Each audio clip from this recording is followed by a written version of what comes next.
নমস্কার। প্রতিটি মৃত্যুর হিসেব থাক, আমরা ভুলব না, দুঃখ শোক একসঙ্গে ভাগ করে নেব।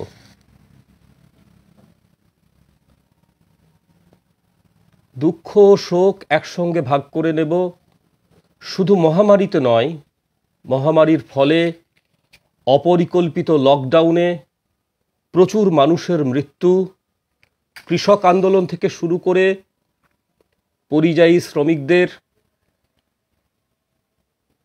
নানা ঘটনায় মৃত্যু আমরা মনে রাখব। শোক ও ক্রোধে তাদের আজ স্মরণ করি। আজকে আমার বিষয় মহাভারতে বিদুর। বিদুর স্বয়ং ধর্ম। বিদুর হলেন ব্যাসদেবের পুত্র। আমরা সকলেই জানি ব্যাসদেব চিরজীবী এবং মহাভারতের তিনি রচয়িতা। ব্যাসদেব এছাড়াও বেদ বিভাজন করেছিলেন, ব্রহ্মসূত্র রচনা করেছিলেন।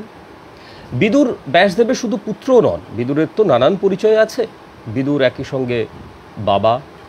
আজ বাবা দিবসে বিদুরের কথাও বলতে হয়, কেননা দেবক রাজার শূদ্রা দাসীর গর্ভে জাত সুলভা নামক এক মহিলাকে তিনি বিবাহ করেছিলেন এবং বিদুর একাধিক সন্তানের জনকও হয়েছিলেন। বিদুরের অনেক পুত্র ছিল, কন্যাও ছিল।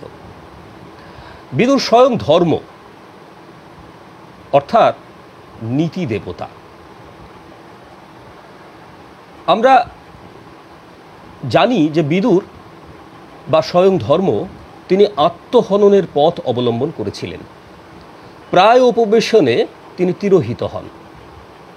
তার জন্ম হয়েছিল এক মুনির অভিশাপে শূদ্র যোনিতে। তিনি ব্যাসদেবের সন্তান হওয়া সত্ত্বেও ছিলেন পারশব, অর্থাৎ শবতুল্য, মৃত মানুষের মতো। দাসীপুত্র বলে তাকে রাজত্ব দেওয়া হয়নি, অথচ মহাভারতে দাসীপুত্র রাজা হয়েছেন এমন উদাহরণ কিন্তু আছে। রাজা যযাতির যে পুত্র দাসী শর্মিষ্ঠার গর্ভে উৎপন্ন হয়েছিলেন, সেই পুরুকে যযাতি কিন্তু রাজত্ব দিয়েছিলেন। মৃত্যুর পূর্বে এই বিদুর অর্থাৎ ধর্মের দেহ নগ্ন হয়ে যায়, হয় মলিন, এবং তিনি বনের ধূলিকণাতে আচ্ছন্ন হয়ে যান। ধর্মের এমন একটা জন্ম, শূদ্রজনিতে জন্ম, তার জন্য তাকে সারা জীবন সেই কোট আনকোট পাপ বহন করতে হয়েছে। প্রিয় যুধিষ্ঠির, যাকে বিদুর ভীষণ ভালোবাসতেন, যাকে আমরা ধর্মপুত্র বলে জানি, তিনি পিতৃব্যকে ডাকতেন, কাকাকে ডাকতেন খত্তা বলে। খত্তা শব্দের অর্থ আমরা জানি দাসীপুত্র। জীবনের প্রতি পদে প্রিয়তম ভ্রাতুষ্পুত্রের কাছ থেকে সবসময়ে দাসীপুত্র সম্বোধন শুনতে তার কেমন লাগতো, আর কেমন ছিল তার সমাজ জীবন, কেমন ছিল তার পারিবারিক জীবন, সেসব কথা শুনতে আমাদের ইচ্ছে করে। বিদুরের জীবন খুব কষ্টের ছিল। অর্থনৈতিক দিক থেকে তো ছিলই, এবং সামাজিক দিক থেকেও বিদুর খুব একটা অ্যাকসেপ্টেড ছিলেন না। কবে কোন মুনি, আমরা জানি সেই মুনির নাম মান্ডব্য, তিনি ছেলেবেলায় একটি হরিণের গুচ্ছ ধারে ঘাসের অগ্রভাগ ঢুকিয়েছিলেন বলে তাকে শাস্তি দিয়েছিলেন স্বয়ং ধর্ম, এবং সেই অপরাধে, ধর্মের সেই অপরাধে মান্ডব্য মুনি ধর্মকে অভিশাপ দেন শূদ্র যোনিতে জন্মগ্রহণ করার। তো এইরকম একটা মাইনর পাপ, একটা নাবালকের যে অপরাধ বা ভুল, তার জন্য ধর্ম তাকে এত বড় শাস্তি দিয়েছিলেন যে তার দেহে শূলের অগ্রভাগ ঢুকে গিয়েছিল। অথচ আমরা দেখেছি মহাভারতের সময় বন পুড়ছে, খাণ্ডব দাহন হচ্ছে, জলে বিষ মিশছে, মানুষ খেতে পাচ্ছে না, অথচ উদ্বৃত্ত ফসল ধনার্জনের পণ্য হয়ে চলে যাচ্ছে দূর দেশে। জমি নিয়ে, ভূমি নিয়ে লোফালোফি খেলছে বৈশ্যের দল, অস্ত্রবাজার চলছে রমরমিয়ে। ধর্মের কিন্তু, নীতিদেবতার কিন্তু সেদিকে নজর ছিল না। কোন বাচ্চা কোন পতঙ্গ নিয়ে খেলছে, সেই অপরাধ নির্ণয় করতে তিনি ব্যাকুল ছিলেন। সেই জন্যই বলা হয় যে পেনি ওয়াইজ পাউন্ড ফুলিশ, হচ্ছে ধর্ম, তার মানব জীবন আমরা দেখব কেমন। আমরা যদি সরাসরি বিদুরের জন্মের জায়গায় পৌঁছে যাই তাহলে দেখব যে মহাভারতে যে কয়েকটি চরিত্রের বৈশিষ্ট্যের কথা স্বয়ং ব্যাসদেব, যিনি বিদুরের জন্মদাতা, বায়োলজিক্যাল ফাদার, তিনি উল্লেখ করছেন, তার মধ্যে বিদুর চরিত্র কিন্তু প্রধান। বিস্তরং কুরুবংশস্য গান্ধার্যা ধর্মশীলতাম খত্তু প্রজ্ঞাং ধৃতিং কুন্তাহ সম্যক দৈপান ব্রবিত। একটা আদি পর্বে রয়েছে। এর অর্থ হচ্ছে গান্ধারীর ধর্মশীলতা, খত্তা বিদুরের প্রজ্ঞা। এখানেও খেয়াল করুন, বিদুরের নামের আগে সবসময় খত্তা বসছে। খত্তা বিদুরের প্রজ্ঞা এবং কুন্তির ধৈর্য। বিদুরের প্রজ্ঞার কথা বলা হচ্ছে, সেটা মহাভারতে সম্যক রূপে বর্ণনা করা হয়েছে। অনিমাণ্ডব্য ঋষির শাপে স্বয়ং ধর্ম বিদুর রূপে জন্মগ্রহণ করছেন। কে এই অনিমাণ্ডব্য? এই অনিমাণ্ডব্যকে একটু দেখে নেওয়া দরকার। মাণ্ডব্য নামের এক ঋষি ছিলেন। অনি যে প্রেফিক্স সেটি অনেক পরে সংযোজিত হয়েছে। এই মাণ্ডব্য মুনি ছিলেন অত্যন্ত ধর্মজ্ঞ, সত্যপরায়ণ, ধীর এবং তপস্বী। একদিন তার আশ্রমের কাছে এক গাছের নিচে বসে তিনি তপস্যা করছিলেন। কৃচ্ছতার কারণে তিনি ঊর্ধ্ববাহু হয়ে মৌনব্রত অবলম্বন করেছিলেন। এইভাবে তপস্যা করার সময় কয়েকজন চোর তাদের চুরি করা টাকা পয়সা, জিনিসপত্র নিয়ে সেই মাণ্ডব্য মুনির আশ্রমে প্রবেশ করল। ওদিকে রাজার রক্ষী যারা প্রহরী, তারা চোর খুঁজতে বেরিয়েছে। খুঁজতে খুঁজতে তারা আশ্রমে ঢুকে পড়েছে। আশ্রমের কোনো এক জায়গায় চোরেরা তাদের চুরির ধন লুকিয়ে রেখে নিজেরাও লুকিয়ে পড়ল মাণ্ডব্য মুনির আশ্রমে। এদিকে রাজার রক্ষীরা সেই আশ্রমে প্রবেশ করে প্রথমে কোথাও চোরদের দেখতে পেল না এবং তাদের খোঁজ খবর নেওয়ার জন্য মৌনব্রতধারী মুনিকে, মাণ্ডব্য মুনিকে তারা নানা প্রশ্ন করতে থাকে। যেহেতু মাণ্ডব্য মৌনব্রত অবলম্বন করেছিলেন, তাই তিনি ভালো মন্দ হ্যাঁ না কোনো উত্তরই দিলেন না। রক্ষীরা নিরুপায় হয়ে অনেক খুঁজে পেতে চোরদের ধরতে পারলেন এবং চোররা যে সমস্ত জিনিস চুরি করেছিল সেই ধনও বের করে ফেলল। কিন্তু মাণ্ডব্য মুনির প্রতি তাদের সন্দেহ হলো যে এই ভদ্রলোক কেন মৌন ছিলেন। রক্ষীরা তাকে সন্দেহ করতে লাগলো। তখন চোরদের সঙ্গে মাণ্ডব্য মুনিকেও তারা ধরে বেঁধে নিয়ে এলো রাজদরবার। রাজা ন্যায় বিচার করে চোরদের সঙ্গে এই মুনিকে, মাণ্ডব্য মুনিকে শুলে চড়ানোর আদেশ দিলেন। রাজা এবং রক্ষীরা কেউই অনুধাবন করলেন না যে একজন মহামুনিকে, একজন মহাব্রতী মুনিকে শুলে চড়ানো হচ্ছে। এমন শাস্তি তো একজন মুনিকে দেওয়া যেতে পারে না। কিন্তু ঘটনা এটা ঘটল যে শুলে চড়ানোর পর চোররা মারা গেল, কিন্তু মাণ্ডব্য মুনি নিজের তপস্যার জোরে তিনি বেঁচে রইলেন। শুলে প্রথিত অবস্থায়ও তিনি বেঁচে রইলেন। তার আহার নেই, নিদ্রা নেই, শুধু তপস্যার বলে, তপস্যার শক্তিতে বলীয়ান হয়ে তিনি মৃত্যু মুখে পতিত হলেন না। রাজার রক্ষীরা অনেক দিন পর মাণ্ডব্য মুনিকে বেঁচে থাকতে দেখে এই আশ্চর্য ঘটনা রাজার কাছে নিবেদন করলেন। রাজা তখন রাজপ্রাসাদ থেকে বেরিয়ে মাণ্ডব্য মুনির কাছে এলেন এবং তাঁর অপরাধের জন্য ক্ষমা চাইলেন। বললেন যে অজ্ঞানবশত তিনি এই কাজ করেছেন। মাণ্ডব্য মুনি রাজার প্রতি খুশি হলেন, প্রসন্ন হলেন। রাজার আদেশে তখনই তাকে শুল থেকে নামানো হলো, কিন্তু সম্পূর্ণ শুলটি তার দেহ থেকে মুক্ত করা গেল না। শুলের বাইরের অংশটুকু কেটে দেওয়া হলো এবং শুলের যে অগ্রভাগ সেটি তার দেহেই থেকে গেল। মাণ্ডব্য মুনি সেই দেহের ভেতরে সেই শুলের অগ্রভাগ নিয়ে, শুলখণ্ড নিয়ে তপস্যার জন্য নানা জায়গায় ঘুরে বেড়াতে লাগলেন। এই শুলের অগ্রভাগকে বলা হয় অনি। অনিযুক্ত মাণ্ডব্য মধ্যপদলোপী সমাস করলে অনি মাণ্ডব্য। এইভাবে শুলের অগ্রভাগ বহন করতে করতে একদিন অনি মাণ্ডব্য ধর্মের দেবতা ধর্মরাজের কাছে গিয়ে প্রশ্ন করলেন, কেন তিনি এই যাতনা ভোগ করছেন? কোন অজ্ঞাত খারাপ কাজের জন্য, দুষ্কর্মের ফলে তিনি এই যন্ত্রণা ভোগ করছেন। ধর্মরাজ বললেন, আপনি ফড়িং জাতীয় একটি পতঙ্গের পুচ্ছ দেশে নলখাগড়ার শীষ ঢুকিয়ে দিয়েছিলেন, যার জন্য আজকে আপনার এমন দুর্ভোগ। মুনি বললেন, আমি কোন পাপ বা অন্যায় বলে ধরা হবে না, সেটা আর গণ্য হবে না। স্বয়ং দেবতারাও তাতে অন্যায় দেখেন না। মান্ডব্য মুনি এবার ধর্মকে অভিশাপ দিয়ে বললেন, আপনি অল্প অপরাধে আমাকে গুরুদণ্ড দিয়েছেন, এই অপরাধে আপনি মানুষ হয়ে শূদ্রজনিতে জন্মগ্রহণ করতেন। আর জগতে ধর্ম এবং অধর্মের উৎপত্তির বিষয়ে আমি বয়সের সীমাটাও ঠিক করে দিচ্ছি। জন্ম থেকে 14 বছর বয়স পর্যন্ত যে দুষ্কর্ম মানুষ করবে তাতে তার অন্যায় অপরাধ হবে না। মহাভারত বলছে এই অনিমান্ডব্যের অভিশাপেই ধর্ম বিদূর হয়ে শূদ্রজনিতে জন্মগ্রহণ করলেন। মহাভারতের অনুশাসন পর্বে মান্ডব্য মুনি নিজেই এই কাহিনী বর্ণনা করছেন। সরসজ্জায় শায়িত ভীষ্মকে দেখতে অন্যান্য মুনিদের সঙ্গে তিনিও কুরুক্ষেত্রে এসেছিলেন। সে প্রসঙ্গ অন্য, সে গল্প আলাদা। তাহলে আমরা যেটা খেয়াল করছি যে বিদুর তিনি ধর্মের অংশ অবতার, এটা আমরা মহাভারতের অংশ অবতরণ অধ্যায়ে দেখতে পাচ্ছি। এই ধর্মকে ধর্ম ঠাকুর বলে আমরা একজন দেবতাকে চিনি।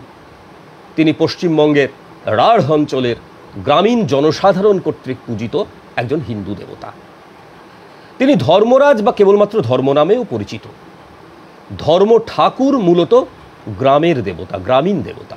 এটি সিঁদুর মাখানো আকারবিহীন প্রস্তরখণ্ডে তার পূজা করা হয়। প্রস্তরখণ্ডটি কোথাও কোথাও গাছের তলায় বা উন্মুক্ত ক্ষেত্রে ধর্ম ঠাকুরের থান বা ধর্মরাজে রাখা হয়, ধর্মরাজ তলায় রাখা হয়, আবার কোথাও মন্দিরে রেখে পুজো করা হয়। আমরা বিভিন্ন জায়গায় ছোট ছোট শহরে ছোট ছোট ধর্মতলা রোড বলে যেটাকে জানি, ধর্মতলা, সেখানে বেশিরভাগ জায়গায় এই ধর্ম দেবতার পুজো করা হতো, মন্দির গড়ে উঠেছিল। বৈশাখ জ্যৈষ্ঠ আষাঢ় মাসের পূর্ণিমা তিথিতে অথবা ভাদ্র মাসের সংক্রান্তির দিন ধর্ম ঠাকুরের বিশেষ পুজো করা হয়ে থাকে। ধর্ম ঠাকুরের বাহন হচ্ছে ঘোড়া। কোনো কোনো জায়গায় তার বাহন হিসেবে আমরা হাতিকেও দেখতে পাই। গ্রামবাসীরা এইসব ঘোড়া ধর্ম ঠাকুরের কাছে মানত করে। রাঢ় অঞ্চলে পোড়া মাটি ও কাঠের ঘোড়া দিয়ে ধর্ম ঠাকুরের পুজো করা হয়। এবং একটা সময়ে যেহেতু এই ঘোড়া ধর্ম ঠাকুরের বাহন, সেটা এতটাই বেশি মানে প্রচলিত ছিল যে আমাদের পশ্চিমবঙ্গে বিশেষ করে রাঢ় অঞ্চলে আমরা দেখেছি যে অন্তজ মুসলমানরা, তারা অন্তজ হিন্দুরা, তারা যখন মুসলমান ধর্মে দীক্ষা নেয় তখন তারা কিন্তু তাদের যে ধর্মস্থান, এমনকি মসজিদে বা থানেও এই ঘোড়াগুলোকে রাখত। তারা ধর্ম ঠাকুরের এই বিষয়টা কিন্তু ভুলতে পারেনি। আমরাও ছোটোবেলায় দেখেছি মসজিদে বা বিভিন্ন মাজারে এই ছোট ছোট মাটির ঘোড়া, পোড়া মাটির ঘোড়া, সেগুলো রাখা হতো। এই অনার্য দেবতা সঙ্গে ঘোড়ার যোগ একটু আশ্চর্যজনক, সে প্রসঙ্গ আলাদা। কিন্তু আমাদের মনে রাখতে হবে এই যে ধর্মকে আমরা ছোটবেলা থেকে দেখেছি, এই ধর্ম কিন্তু বিদুর নন, আর এই ধর্মের অবতারও বিদুর নন। দেবতাদের মধ্যে ধর্ম হচ্ছেন লোকধারক। তিনি যম নামে প্রসিদ্ধ। দক্ষিণ দিকের দিকপাল তিনি, তার আবাস হচ্ছে নরক। তিনি জীবকুলের প্রাণ হরণ করেন, সেই হিসাবে তিনি হলেন জীব রাষ্ট্রের অধিপতি। এই যে ধর্ম বা যম, তার পিতা সূর্য। যমকে সাধারণত ধর্ম দেবতার সঙ্গে এক করে দেখা হয়, the god who represents the concept of ধর্ম। কিন্তু আমাদের মনে রাখতে হবে যে এই যমের সঙ্গে আমরা যে বিদুররূপী ধর্মের কথা বলছি তারও কিন্তু তফাৎ আছে। তার কারণ হচ্ছে এই যম নামক যে ধর্ম দেবতা, তিনি সূর্য এবং তার স্ত্রী সংজ্ঞার সন্তান। কিন্তু আমরা যে ধর্মের কথা বলতে চাইছি সেই ধর্ম কিন্তু was born from the breast of the creator god Brahma. ব্রহ্মার হৃদয় থেকে যিনি জন্মগ্রহণ করছেন তিনি হচ্ছেন এই ধর্ম দেবতা। সেই হিসাবে ধর্মকে আমরা রাজধর্মের প্রবক্তা বলতে পারি। সত্যযুগে ব্রহ্মা তিনি রাজনীতি শাস্ত্রের প্রচলন করেন। সত্যযুগে মানুষ যখন জমি এবং স্ত্রীলোক নিয়ে তাদের মধ্যে প্রচণ্ড খেয়াখি সংঘাত শুরু হয়, সেই সময়ে দেবতারা ব্রহ্মার কাছে গিয়ে বলেন যে মর্তের যারা মানুষ তারা কিন্তু নিজেদের মধ্যে মারামারি করছে, খেয়াখি করছে, এবং তারা আমাদের যে পুজোর ভোগ সেটা দিচ্ছে না, ফলত আমরা নিরন্ন হয়ে রয়েছি, আপনি এমন কিছু একটা করুন যাতে তারা আবার আমাদের পুজো করে।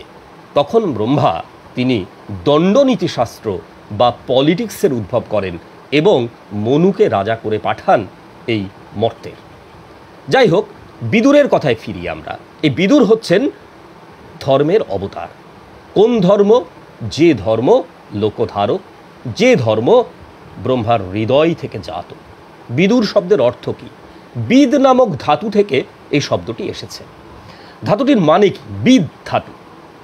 বিদ ধাতুর মানে হচ্ছে জ্ঞান, আখ্যান এবং বিচারণ। বিচরণ নয়, কিন্তু বিচারণ। বিদুর শব্দের প্রথম অর্থ পণ্ডিত বা জ্ঞানী, আর দ্বিতীয় অর্থ নাগর। নাগর শব্দটি অর্থ কিন্তু নগর সম্বন্ধী বা পৌর। আবার নাগর শব্দের অর্থ হচ্ছে চতুর, ধূর্ত, দুষ্ট এবং কোট আনকোট অবৈধ প্রেমিক। যুধিষ্ঠির বিদুরকে কনিষ্ঠ পিতা বলে সম্বোধন করতেন। যেহেতু বিদুর স্বয়ং শাপভ্রষ্ট ধর্ম, আবার যুধিষ্ঠির নিজেও ধর্মপুত্র, তাই অনেক মহাভারত বিশেষজ্ঞ বিদুরকে যুধিষ্ঠিরের পিতা বলে আখ্যায়িত করেছেন। কয়েকজন মহাভারত বিশেষজ্ঞের মতে স্বয়ং বিদুর বনবাসী ভ্রাতা পাণ্ডুর পুত্র উৎপন্ন করতে দেবী কুন্তির সঙ্গে সঙ্গম করেন, যার ফলে যুধিষ্ঠিরের জন্ম হয়। বিদুরই যুধিষ্ঠিরের পিতা। তবে আমি এমন মনে করি না, কারণ বিদুর যুধিষ্ঠিরের পিতা হলে ব্যাসদেব সে কথা মহাভারতে উল্লেখ করতেন। মহাভারতে এমন ঘটনা গোপন করার মতো নয়। ব্যাসদেব নিজের জন্ম বৃত্তান্ত লুকননি, গোপন করেননি। বহু ঘটনা যেগুলো সাধারণের চোখে লজ্জাজনক, কিন্তু সেগুলো ব্যাসদেব কোনো কিছু গোপন করেননি। বিদুর দাসীপুত্র। বিদুরের জননী অপ্সরন্যায় সুন্দরী, কিন্তু তার শূদ্রত্ব ঘোচানোর জন্য ব্যাসদেব যখন আর কোনো উপায় পেলেন না, তখন বিদুরকেই স্বয়ং ধর্ম হিসাবে পরিচিত করালেন। ধৃতরাষ্ট্রকে চেনালেন অরিষ্টপুত্র হংসনামা নামক গন্ধর্ব হিসাবে, আর পাণ্ডুকে চেনালেন হংসনামা অনুজ হিসাবে। দিব্য গন্ধর্ব যারা, তারা হচ্ছেন সূর্যের অশ্বের নিয়ন্তা। হংস হলো মন্দগামী। এসবই তাদের পূর্বজন্মের ইতিহাস। কিন্তু ধর্ম হচ্ছেন দেবতা। তিনি অন্তজদের কাছে ব্রহ্মা, বিষ্ণু ও মহেশ, নাগর ও পণ্ডিত। পুং কোকিলের মতো ব্যাসদেব ধৃতরাষ্ট্র, পাণ্ডু ও বিদুরকে কাকবৎ দেবব্রত ভীষ্মের কাছে রেখে গেলেন। ভীষ্ম তাদের রাজনীতিশাস্ত্র ও শস্ত্রবিদ্যার পাঠ দিতে লাগলেন। ধৃতরাষ্ট্র অসাধারণ বলবান, পাণ্ডু মহাপরাক্রান্ত ধনুর্ধর, বিদুর অসাধারণ রাজধর্মপরায়ণ।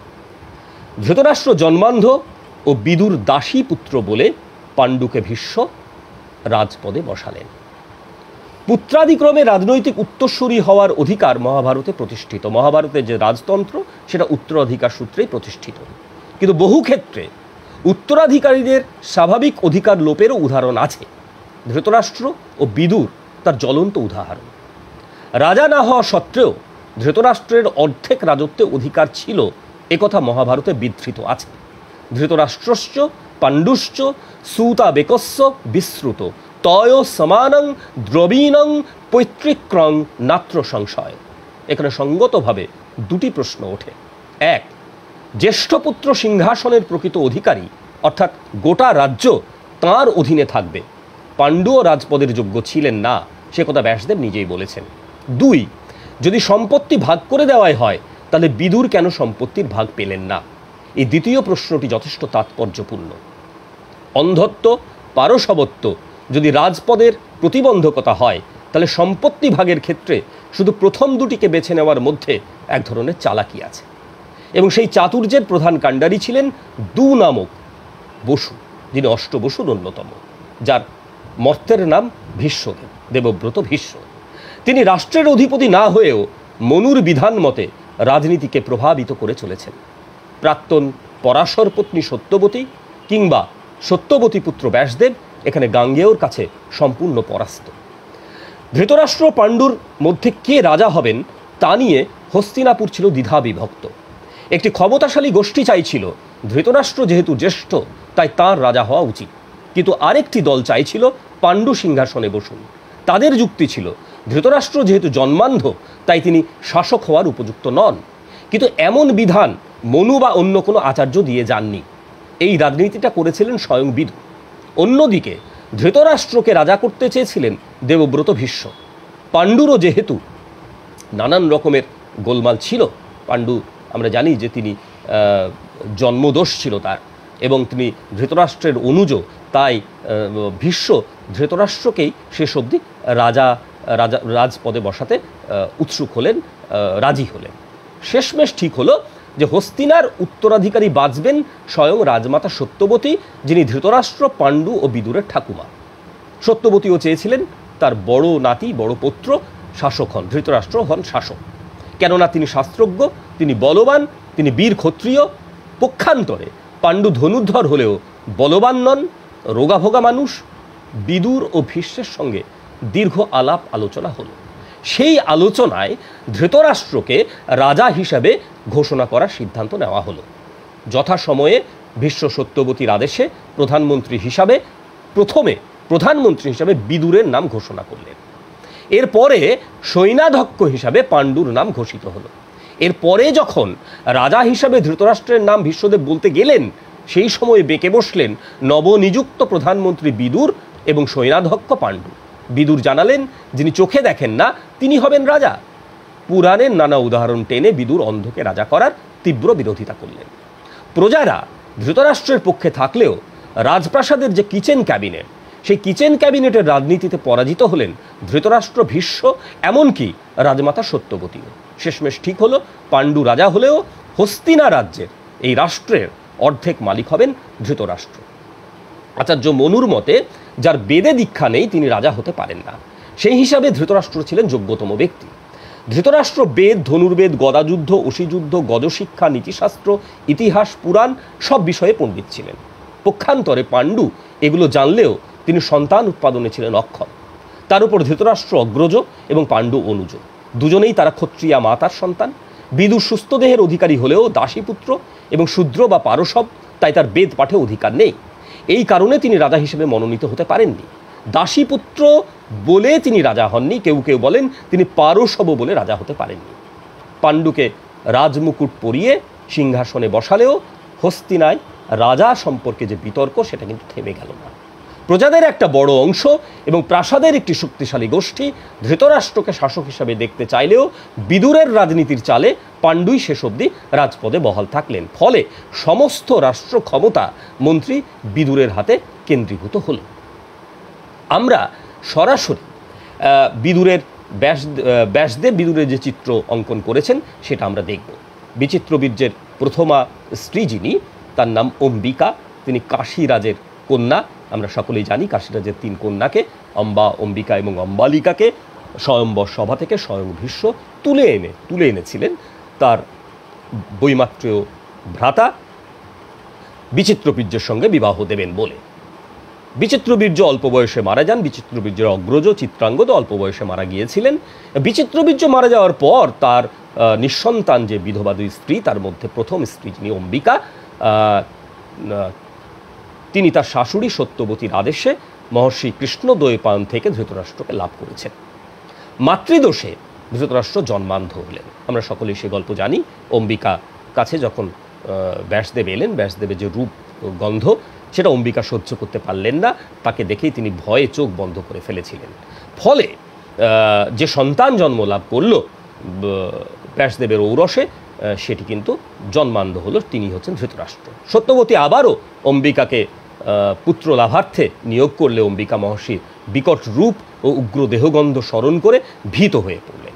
তিনি নিজের যে জামা কাপড়, নিজের যে অলঙ্কার, সেসব দিয়ে একজন দাসীকে, শূদ্রা দাসীকে সাজালেন এবং তার সেই পালঙ্কে, খাটে তাকে শুইয়ে রাখলেন। এবং সেই দাসী যখন কৃষ্ণদ্বৈপায়ন বেদব্যাস এলেন আবারও, তখন সেই দাসী ব্যাসদেবের সেবা করতে লাগলেন। এই দাসীর গর্ভে মহাত্মা বিদুরের আবির্ভাব। মহর্ষির বরে বিদুরের গর্ভধারিণীর দাসীত্ব লোপ পেল। বিদুর ও বিচিত্রবীর্যের ক্ষেত্রজ পুত্র রূপে পরিচিত হলেন। যেহেতু দাসী বিচিত্রবীর্যের দাসী, এই দাসী হচ্ছেন বিচিত্রবীর্যের, ফলত তিনি বিচিত্রবীর্যেরই ক্ষেত্র হিসেবে পরিচিত তখনকার দিনের এ অনুসারে, সোশ্যাল কোড অনুসারে, সংহিতা অনুযায়ী। বিদুর অনেকগুলো পিতৃগুণের অধিকারী হয়েছিলেন। বিদুর গর্ভস্থ হলে তার জনক ব্যাসদেব গর্ভধারিণীকে বলেছিলেন, অজঞ্চতে শুভে গর্ভ শ্রেয়ানুদর্মগাতা ধর্মাত্মা ভবিতা লোকে সর্ববুদ্ধি মতাঙ্বর। হে কল্যাণী, তোমার গর্ভে যে শ্রেষ্ঠ পুরুষ আসছেন তিনি পৃথিবীতে সব থেকে বুদ্ধিমান এবং সব থেকে ধর্মাত্মা হবেন। মহর্ষি ব্যাসদেবের ভবিষ্যৎবাণী কতটা সত্যি হয়েছিল সেগুলো আমরা বিদুরের যে জীবনকাল সেটাতে দেখতে পাবো। মাতৃকুক্ষিতে জন্মের শুভক্ষণে বিদুর পিতার আশীর্বাদ লাভ করেছিলেন। ধর্মার্থ কুশল, তিনি ধীমান, তিনি মেধাবী, তিনি মহামতি, তিনি সূক্ষ্মদর্শী, তিনি স্থিরমতি, এসব বিশেষণ তার বাবা ব্যাসদেব তার সম্পর্কে দিয়ে গিয়েছিলেন তার পরিচয় প্রদান করতে গিয়ে। সেই সময়ে কোনো ব্যক্তি বিদুরের মতো ধর্মজ্ঞ ছিলেন না। কেউ কখনো নাকি তার অধর্ম আচরণ দেখেনি। যদিও আমরা মহাভারত যদি খুঁটিয়ে পড়ি তাহলে অনেকগুলোই তার অধর্ম আচরণ আমাদের চোখে পড়বে।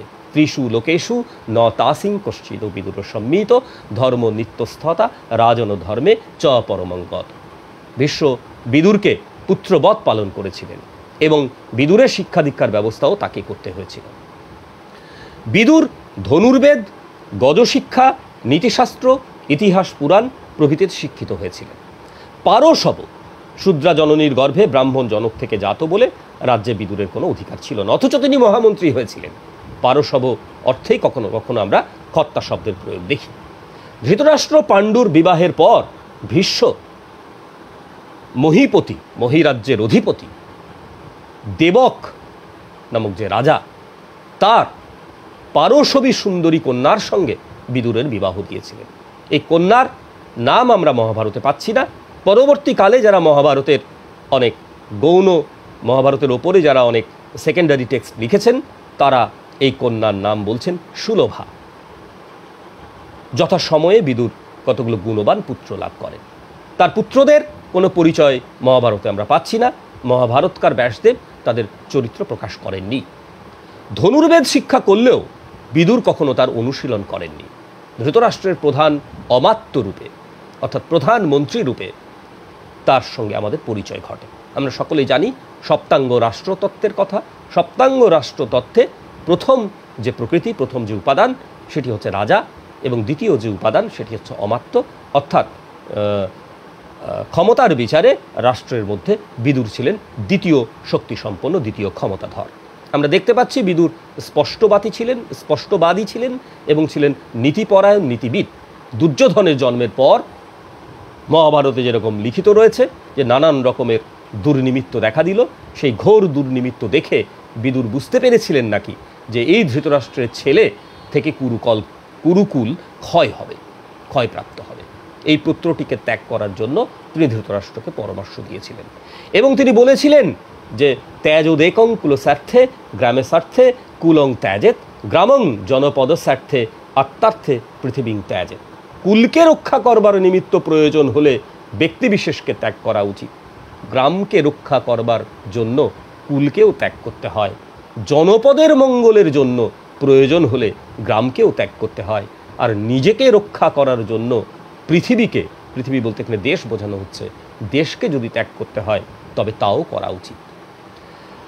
বলা বাহুল্য ধৃতরাষ্ট্র এই ধরনের কথায় কান দেননি, কেননা একটি সন্তান যখন জন্মায় তখন পিতার যে অনুভূতি, যে বিষয়গুলো, একটা সদ্যজাত পুত্র, নিশ্চয়ই তাকে ত্যাগ করার কথা কোনো পিতাই ভাবতে পারেননি। ধৃতরাষ্ট্র খুব সঙ্গতভাবে বিদুরের কথায় কান দেননি।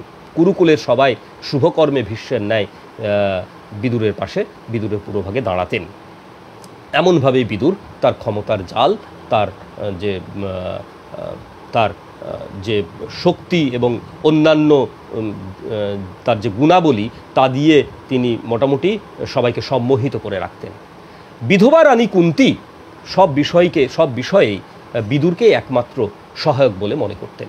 যুধিষ্ঠির, দুর্যোধন এসব রাজকুমাররা যখন গঙ্গায়, একটা সময়ে আমরা জানি আদি পর্বে দেখতে পাচ্ছি তারা গঙ্গায় জলক্রীড়া করছেন এবং দুর্যোধন ভীমকে বিষ মিশ্রিত খাদ্য কালকুট খাইয়ে দিয়েছিলেন এবং সংজ্ঞাহীন করে, চেতনহীন করে তাকে লতা দিয়ে তার হাত পা বেঁধে ভীমকে গঙ্গায় নিক্ষেপ করেছিলেন। যথাসময়ে যুধিষ্ঠির সমেত 4 পাণ্ডব বাড়িতে ফিরলেও ভীমকে দেখতে না পেয়ে কুন্তী বিদুরকে ডেকে বললেন, হে মহাপ্রাজ্ঞ, জলক্রীড়া থেকে ভীম ফিরে না আসায় আমার সন্দেহ হচ্ছে দুর্যোধন হয়তোবা তাকে হত্যা করেছে। বিদুর তার উত্তরে বলেছিলেন, মৈবং বদস্য কল্যাণী শেষ সংরক্ষণং কুরু প্রত্যাদিষ্ট হে দুষ্টাত্মা শেষে অপি প্রহরেত্তব। হে কল্যাণী, আপনি এরকম বলবেন না, আপনার অপর পুত্রদের রক্ষা করুন। দুর্যোধনকে দোষী করলে দুষ্টাত্মা আপনার অন্য পুত্রদেরও বিনাশ করতে পারে। ভীম অবশ্যই ফিরে আসবে। আপনার পুত্ররা সকলেই দীর্ঘায়ু। মহর্ষি ব্যাসদেব এটা বলেছেন। কুন্তী নিজের দুঃখের কথা, নিজের যন্ত্রণার কথা বিদুর ছাড়া আর কাউকে জানাতে ভরসা পেতেন না। বিদুরও তাকে সবসময় সুপরামর্শ দিতেন। ভীম নাগলোকে গিয়েছিলেন আমরা জানি, কালকূট বিষ পান করে, এবং সেখানে তিনি রসায়ন পান করে প্রবল শক্তি সঞ্চয় করে অষ্টম দিনে বাড়ি ফিরে এসেছিলেন। ধৃতরাষ্ট্রের মন্ত্রী ছিলেন বিদুর, কিন্তু ধৃতরাষ্ট্রের প্রতি তার কোনো পক্ষপাত ছিল না, বরং ধৃতরাষ্ট্রের তিনি বিরুদ্ধাচরণ করেছেন সবসময়। প্রয়োজন বোধে তিনি পাণ্ডবদেরও কল্যাণের পথ দেখিয়েছেন। ধৃতরাষ্ট্রের কূট ও ষড়যন্ত্রে পাণ্ডবরা যখন বারণাবতে যাত্রা করেন, তখন বিদুরই সাধারণের অবদ্ধ ভাষায় যুধিষ্ঠিরকে সতর্ক করে দিয়েছিলেন। তারা ম্লেচ্ছ ভাষা জানতেন যুধিষ্ঠির এবং বিদুর, এবং সেই ভাষাতেই তারা কথা বলতেন যাতে অন্য মানুষরা তাদের কথা বুঝতে না পারে। বিদুর পরে এক সুহৃদ খনককে যুধিষ্ঠিরের কাছে পাঠিয়েছিলেন। সেই খনক জতুগৃহে একটি সুড়ঙ্গ পথ খনন করেছেন। সেই সুড়ঙ্গ পথে সমাত্রিক পাণ্ডবগণ পালিয়ে আসতে সমর্থ হন। আমরা এখানে জানি দেবীদাস আচার্য তার একটি বই সম্প্রতি 2020 সালে বেরিয়েছে। বইটির নাম হচ্ছে, একটু পরে মনে পড়বে, মহাভারতের জনবিদ্রোহের উপাদান। সেখানে তিনি বলছেন, এই যে গণহত্যা বারণাবতে, এই গণহত্যার পেছনে কিন্তু বিদুরের ভূমিকাও নেহাত কম নয়।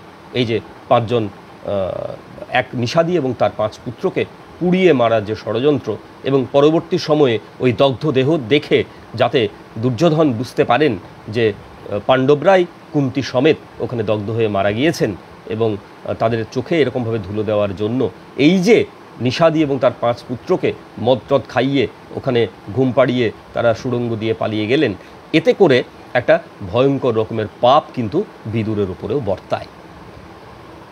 আমরা জানি যে বিদুর যুক্তি শৃঙ্খল, বিদুরের অসম্ভব রকমের একটা যুক্তি শৃঙ্খল ছিল এবং একটা স্পষ্ট ভাষণও ছিল, এবং এই জন্যই তিনি নাকি মহাভারতে মহান চরিত্ররূপে বিবেচিত। কখনো তিনি ধৃতরাষ্ট্র বা দুর্যোধনের অসাধু চেষ্টাকে অনুমোদন করেননি। ধৃতরাষ্ট্র এবং দুর্যোধন কি মনে করবেন, তার সম্পর্কে কি ভাববেন, এই সমস্ত চিন্তাও কখনো তার চিত্তকে পীড়িত। কুন্তী ও কৃষ্ণা সহ 5 পাণ্ডব, দ্রুপদপুরী থেকে কুন্তী ও কৃষ্ণা সমেত 5 পাণ্ডবকে হস্তিনাপুরে আনবার জন্য ধৃতরাষ্ট্র বিদুরকেই পাঠিয়েছিলেন। ধৃতরাষ্ট্রের আদেশে পাণ্ডবদের রাজ্যের অর্ধাংশ লাভ করে অরণ্যময় খাণ্ডবপ্রস্থে নগর তারা স্থাপন করেছিলেন। এই নগরের নাম আমরা সকলেই জানি ইন্দ্রপ্রস্থ। ইন্দ্রপ্রস্থে যুধিষ্ঠিরের রাজস্ব যজ্ঞে প্রচুর ধনরত্ন ব্যয় করা হয়েছিল। যুধিষ্ঠির সর্বধর্ম পারঙ্গম বিদুরকে ব্যয় বিভাগের কর্তৃত্বে বরণ করেছিলেন। ধৃতরাষ্ট্রের ন্যায় অসংযত ব্যক্তিও বিদুরের প্রজ্ঞাকে বিশেষ শ্রদ্ধা করতেন। দ্যূত ক্রীড়ার কুফল সম্পর্কে ধৃতরাষ্ট্র পুত্র দুর্যোধনকে বলেছিলেন, হে গান্ধারী তনয়, দ্যূত ক্রীড়া থেকে সর্বদা বিরত হওয়া উচিত। বিদুর এটা অনুমোদন করেন না। মহাবুদ্ধি বিদুর কখনো আমাদের সঙ্গে অহিত কথা বলবেন না, এটা তুমি নিশ্চিত জেনো। মহাজ্ঞানী বৃহস্পতি ইন্দ্রকে যে শাস্ত্র, নীতি ও রাজধর্ম উপদেশ দিয়েছিলেন, মহামতি বিদুর তা সম্পূর্ণরূপে অবগত রয়েছেন। ব্যাসদেবক এক স্থানে বলছেন, বিদুর মহাবুদ্ধি, মহাযোগী ও মহাত্মা। দেবগুরু বৃহস্পতি ও অসুরগুরু শুক্রাচার্য থেকেও বিদুরের প্রজ্ঞা, বিদুরের রাজনীতি জ্ঞান সমধিক তীক্ষ্ণ। পাপবতী দুর্যোধন বিদুরকে ভালো চোখে না দেখলেও মনে মনে ভয় করতেন, কিন্তু বিদুরের হিত বচন প্রায়ই তার স্বার্থের প্রতিকূল হতো বলে তিনি বিদুরকে একদম সহ্য করতে পারতেন না। জন্ম থেকেই বিদুর ছিলেন দুর্যোধনের প্রতি, তার মনোভাব ছিল প্রতিকূল। বিদুর রাজা দুর্যোধনকে মন্দবুদ্ধি বলতেও কুণ্ঠিত হতেন না। তিনি ছাড়বার পাত্র ছিলেন না।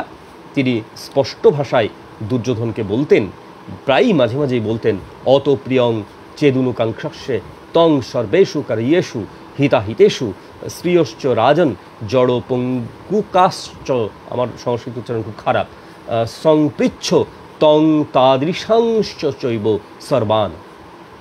আমি তোমার সাহেবের কাজ করতে পারবো না, মন্ত্রী তোমার সকল অভিপ্রায়েরই অনুমোদন করবেন। যদি এটা মনে করো তবে স্ত্রীলোক জড় পঙ্গু প্রভৃতিকে মন্ত্রিত্বে বরণ করো।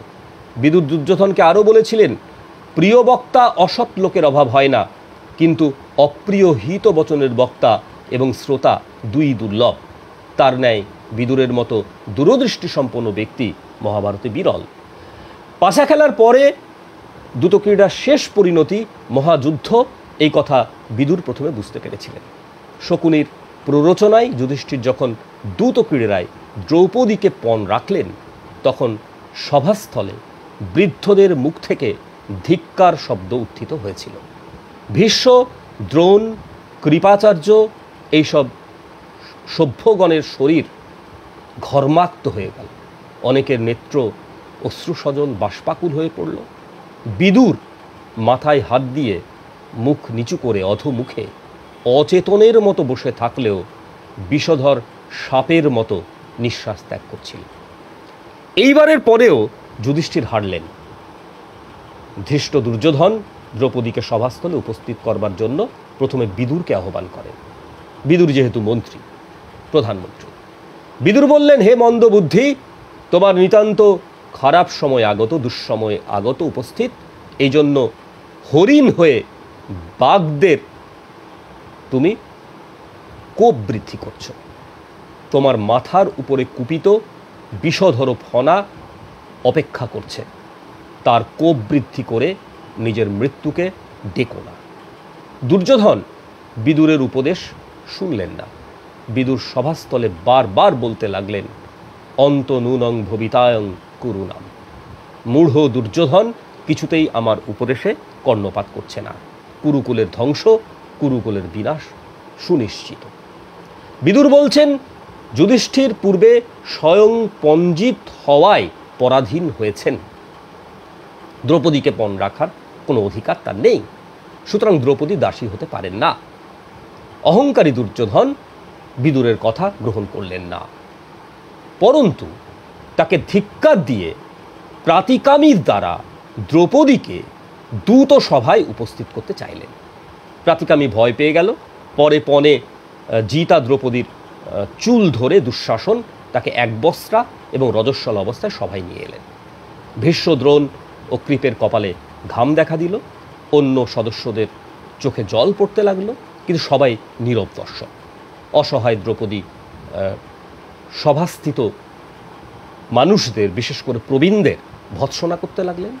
এই সভায় দ্রৌপদীর এই লাঞ্ছনাতে দুর্যোধনের ভাই বিকর্ণের ধৈর্যচ্যুতি ঘটেছিল। তিনি বলেছিলেন, আমার বিবেচনায় দ্রৌপদীকে পণ রাখবার অধিকার যুধিষ্ঠিরের থাকতে পারে না। কর্ণ তাকে ধমক দিয়ে থামিয়ে দিয়েছিলেন। বিদুর তখন দুই বাহু তুলে সভাসদদের বলতে লাগলেন যে, কুরুসভায় ধর্মের এইরূপ কলঙ্কর গ্লানি দেখে আমি অধীর হয়ে পড়েছি। এবং তিনি বললেন যে, বিকর্ণের মতো একজন প্রায় বালক, তার যে প্রশ্ন, তার যে কথা, তিনি যে বিজ্ঞের মতো কথা বলছেন, সেগুলো কেন সভার অন্য লোকরা বুঝতে পারছেন না। তিনি সভাসদদের বলতে লাগলেন, দ্রৌপদীর এরকম লাঞ্ছনা দেখেও তোমরা কেউ তার প্রশ্নের উত্তর দিচ্ছ না, এতে ধর্ম পীড়িত হচ্ছে। এই প্রসঙ্গে তিনি প্রশ্নের যথার্থ উত্তরদানের ফলাফল প্রকাশ করবার উদ্দেশ্যে সুধন্যা ও প্রহ্লাদের আখ্যান বিবৃত করেছেন। দ্রৌপদীর এই লাঞ্ছনায় সভাসদদের মধ্যে বিদুরের মতো আর কেউ এরকম অধিক বিচলিত হননি। একমাত্র বিদুর ছাড়া আর সবাই যেন সেই দুষ্কর্মের নীরব সাক্ষী হয়েছিলেন। ভীম দুর্যোধনের উরুভঙ্গের প্রতিজ্ঞা করলে বিদুর বিশেষ বিচলিত হয়ে পড়েছিলেন।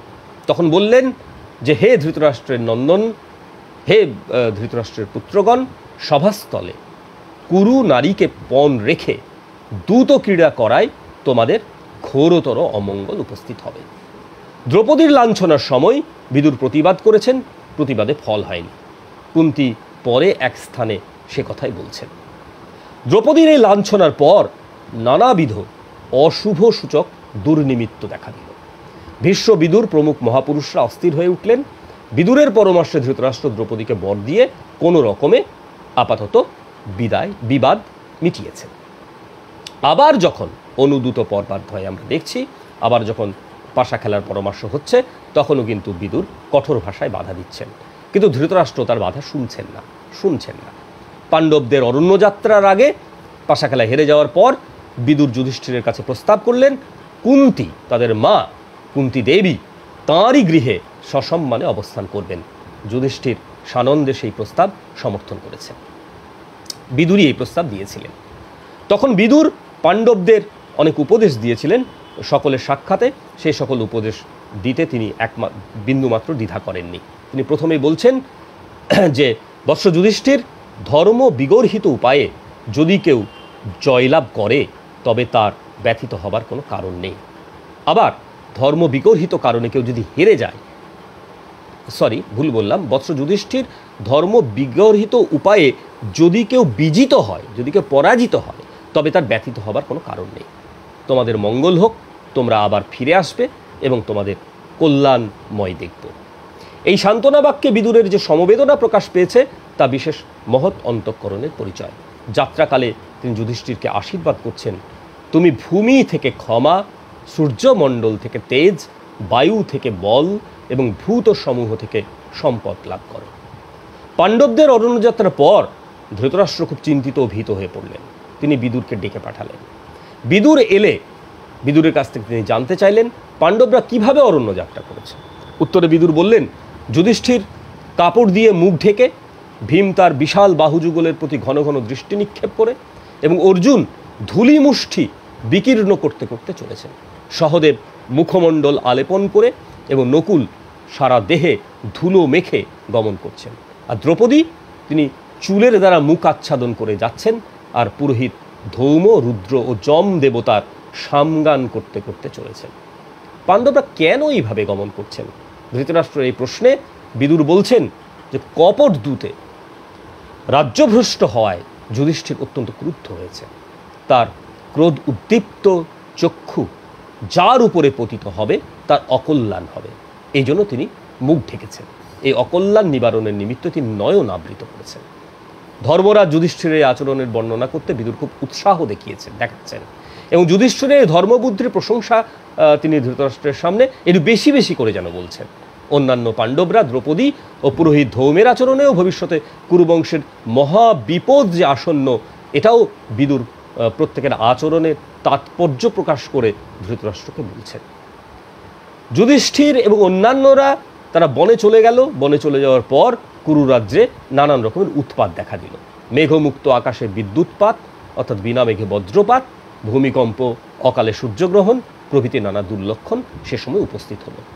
ধৃতরাষ্ট্র এই সমস্ত উৎপাতের কথা শুনে সঞ্জয়কে বলছেন, দ্রুত ক্রীড়ায় দ্রৌপদীর লাঞ্ছনার সময়ে সর্বধর্মবিদ মহাপ্রাজ্ঞ বিদুর আমাকে বলেছিলেন যে কৃষ্ণাকে দ্রুত সভায় আনয়ন করবার জন্য ভরতকুল বিনষ্ট হবে। পাণ্ডবগণ, যাদবগণ এবং পাঞ্চালগণ এই দুষ্কর্মের প্রতিশোধ না নিয়ে ক্ষান্ত হবে না। অরণ্যযাত্রার পরে পাণ্ডবরা প্রথমে কাম্যক বনে বাস করছিলেন। তখন একদিন ধৃতরাষ্ট্র বিদুরকে ডেকে বললেন, বিদুর, অসুরগুরু শুক্রাচার্যের মতো তোমার শুদ্ধ প্রজ্ঞা, তুমি সূক্ষ্ম ধর্মের তত্ত্ব অবগত আছো, তুমি সমদর্শী, যাতে পাণ্ডবদের ও আমাদের কল্যাণ হয় সেই ব্যাপারে তুমি কিছু বলো।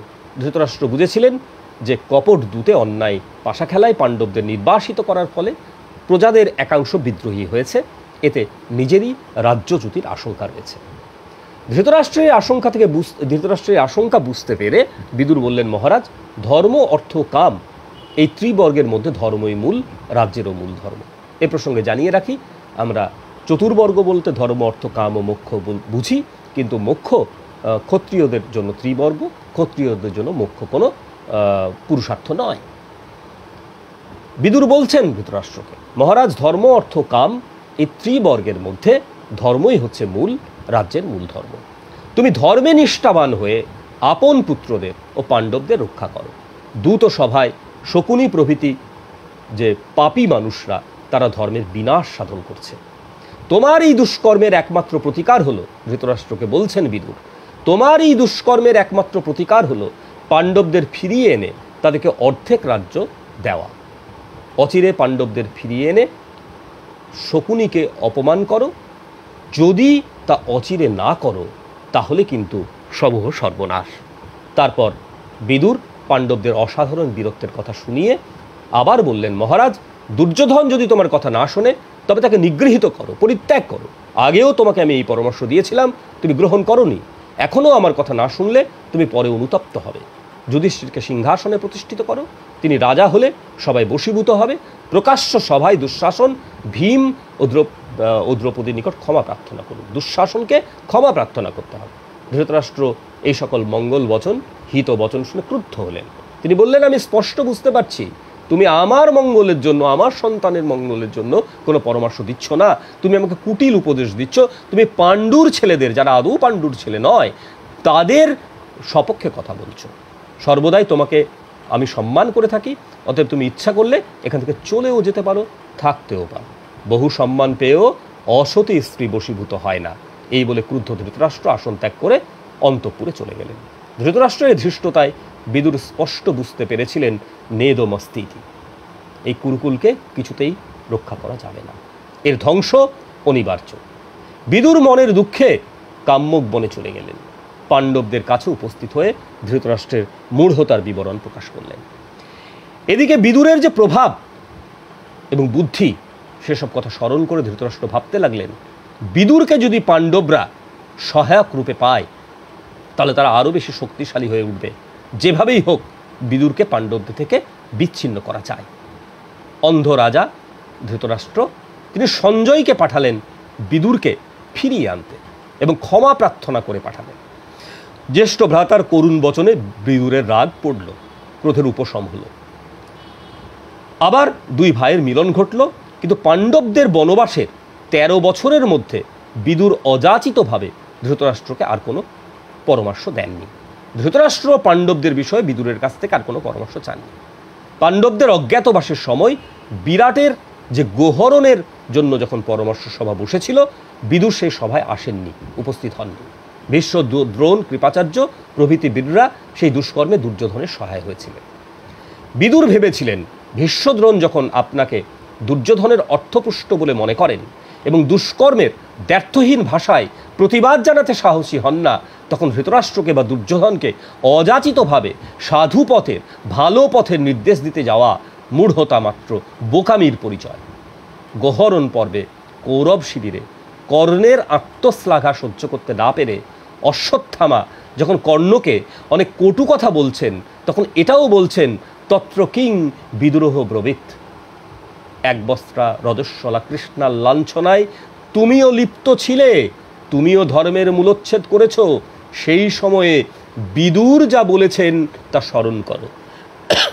পাণ্ডবদের বনবাসের 12 বছর এবং অজ্ঞাতবাসের 1 বছর কেটে গেছে। অভিমন্যু বিরাট দুহিতা উত্তরাকে বিবাহ করেছেন। মহারাজ দ্রুপদ, শ্রীকৃষ্ণ এবং অন্যান্য সুহৃদবর্গের পরামর্শে দ্রুপদ রাজার বৃদ্ধ পুরোহিত মৎস্য রাজ্যের সীমান্ত উপপ্লব নগর থেকে সন্ধির প্রস্তাব করতে হস্তিনায় উপস্থিত হলেন। তিনি ভীষ্ম, দ্রোণ, বিদুর এইসব ব্যক্তির সাক্ষাতে হস্তিনার রাজসভায় পাণ্ডবদের অর্ধেক রাজত্ব প্রত্যর্পণের জন্য ধৃতরাষ্ট্রের কাছে প্রস্তাব করলেন। এই প্রস্তাব শুনে ধৃতরাষ্ট্র নিজের অভিপ্রায় ব্যক্ত করবার জন্য সঞ্জয়কে যুধিষ্ঠিরের কাছে প্রেরণ করলেন। ধৃতরাষ্ট্রের বক্তব্য ছিল, তিনি রাজ্যার্ধ প্রত্যর্পণ করবেন না, তিনি অর্ধেক রাজত্ব দেবেন না। এই জন্য ধর্মনিষ্ঠ পাণ্ডবরা যেন যুদ্ধ না করেন। সঞ্জয়ের মুখে ধৃতরাষ্ট্রের এই কথা শুনে যুধিষ্ঠির তাতে সম্মত হননি। অগত্যা তিনি কুশস্থল, বৃকস্থল, মাকন্দি, বার্নাবত এবং আরও একটি বাসযোগ্য গ্রাম চাইলেন। সঞ্জয়ের ফেরার সময় যুধিষ্ঠির হস্তিনায় অবস্থিত বান্ধবদের সঞ্জয়ের মুখে যথাযোগ্য সম্ভাষণ, নমস্কার, প্রীতি এবং অভিবাদন জানিয়ে সঞ্জয়কে বলছেন, হস্তিনায় গিয়ে মহামতি বিদুরকে বলবে আমরা তার কুশল জিজ্ঞাসা করছি। স এব ভক্ত, স গুরু, স ভর্তা, স বৈ পিতা, স চ মাতা সুহৃচ্চ। আগাধ বুদ্ধি বিদুর দীর্ঘদর্শী, স ন মন্ত্রী কুশলং তস্য পৃচ্ছে। যুধিষ্ঠিরের সশ্রদ্ধ উক্তিতে বিদুরের চরিত্র স্পষ্টভাবে ফুটে উঠেছে। পুনরায় যুধিষ্ঠির বিশেষভাবে সঞ্জয়কে বলে দিলেন তিনি যেন বিদুরকে যুধিষ্ঠিরের একটি প্রার্থনা জানান। যুধিষ্ঠির যুদ্ধ চান না, বিদুর যেন এই সংকট মুহূর্তে ধৃতরাষ্ট্রকে সুপথে চলবার উপদেশ দেন এবং শান্তির বাণী শোনান। তথৈব বিদুরং ব্রয়াং কুরুনাং মন্ত্রীধারিণম অযুদ্ধং সৌম ভাষস্য হিত কাম যুধিষ্ঠিরে। সঞ্জয় ফিরে এসে ধৃতরাষ্ট্রকে সকল কথা বলছেন এবং পাণ্ডবদের বলবীর্যের কথাও শোনাচ্ছেন। ধৃতরাষ্ট্রের অতি লোভ ও কপট ব্যবহারের জন্য সঞ্জয় তাকে তিরস্কার করতেও ছাড়েননি। ধৃতরাষ্ট্র বুঝতে পারলেন অর্ধেক রাজত্ব না দিলে যুদ্ধ অপরিহার্য, কিন্তু তিনি অর্ধেক রাজত্ব দিতে সম্মত হচ্ছেন না। তিনি রাজ্যলোভে স্বার্থান্ধ এবং যুদ্ধ ভয়ে শঙ্কিত। সঞ্জয়ের স্পষ্ট ভাষণে তিনি আপনাকে নিজেকে অপমানিত বোধ করলেন। এই দুশ্চিন্তায় তার রাতে ঘুম হচ্ছে না।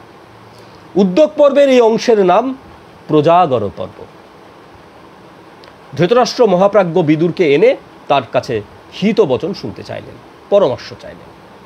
ধৃতরাষ্ট্রের কাছে বিদুর যে সমস্ত হিত উপদেশ দিয়েছিলেন তা বিদুর নীতি নামে আদৃত হয়েছে। বিদুর নীতিতে পরবর্তীকালে অনেক নীতিশাস্ত্রবিদ তাদের নিজের কথাও ঢুকিয়ে দিয়েছেন। আমরা এখন বিদুর নীতি বলে রাস্তাঘাটে যে সমস্ত বই পাই সেগুলো মূল মহাভারতের অনুগ নয়, সেগুলো যখন যেমন যে পেরেছেন তার ভেতরে নিজেদের নীতিকথা ঢুকিয়ে দিয়েছে। উদ্যোগ পর্বে মহাপ্রাজ্ঞ বিদুর ধৃতরাষ্ট্রকে যে সকল নীতিকথা শুনিয়েছিলেন তাই হচ্ছে বিদুর নীতির মূল সম্পদ। কোনো কিছুই তাতে বাদ পড়েনি। জীবনের সকল অবস্থায় এই নীতি রসায়নের মতো। পরবর্তীকালে নীতিশাস্ত্রকাররা মহাভারতের এই বিদুর নীতির কাছে খুব ঋণী ছিলেন। তাদের গ্রন্থগুলো পড়লেই বোঝা যায়। এটিকে এথিক্সের প্রায় আকর গ্রন্থ বলা যায়। চাণক্য নীতি, হিতোপদেশ, পঞ্চতন্ত্র প্রভৃতি গ্রন্থে বিদুরের বহু বচন উদ্ধৃত হয়েছে। বিদুরের প্রত্যেকটি কথার ওজন আছে।